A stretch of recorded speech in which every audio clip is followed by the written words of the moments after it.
বিসমিল্লাহ বিসমিল্লাহির রহমানির রহিম। আসসালামু আলাইকুম। আমি Yasin Arafat, face to face. ঠিক প্রতিদিন দুপুরবেলা কি খাচ্ছি, যেহেতু আব্বা আম্মু বড় ভাইয়ের অসুস্থতার কারণে ঢাকায় অবস্থান করছে, তো আমাকে সেলফ কুক করতে হচ্ছে। তো আজকে কচু দিয়ে, বেগুন দিয়ে ডিম সিদ্ধ করে একটা তরকারি মেনু তৈরি করেছি। নিশ্চয়ই অসাধারণ হয়েছে। কারণ আমি গতকাল যে রান্নাটা করেছিলাম খুব টেস্টি হয়েছিল। লবণটা একটু কম হয়েছিল, বাট টেস্টি হয়েছিল, অনেক টেস্টি হয়েছিল। তো আজকে কী নিয়ে কথা বলবো? Father's day. Father's day.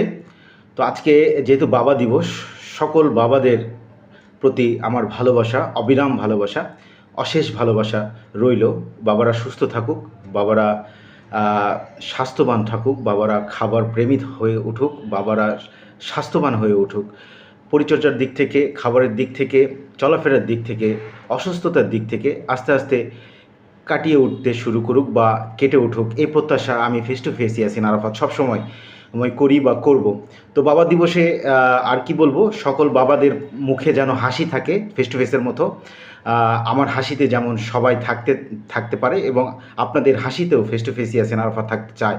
তো সেই রকম সকলের বাবার মুখেও যেন হাসি ফোটে, বাবারা যেন সন্তানের অবহেলাতে না পড়ে, বাবারা যেন সন্তানের রেষারেষিতে না পড়ে, বাবারা যেন প্রত্যেকটা পরিবারেরই বাবারা যেন সম্পদের হিসাবে অর্থনৈতিক ব্যবস্থাতে যেন অবহেলিত না হতে পারে, এই প্রত্যাশা face to face Yasin Arafat করে। বাবা আমাদেরকে যেমন নিয়ে এসেছে, আমাদেরও সন্তান হবে, আমরাও বাবা হব। আমি যেহেতু বাবা হতে পারিনি, যারা বাবা হয়েছে তাদেরকে কংগ্রাচুলেশন জানাচ্ছি এই বাবা দিবসে। তো আর কী দিয়ে খাচ্ছি এটা তুলে ধরি। সাদা ভাতের সাথে আছে সালাদ, শসা, লেবু, সাথে আমার যে তরকারিটা আমি তো বলেছি যে বেগুন কচু দিয়ে একটা ডিমের ঝোল করেছি।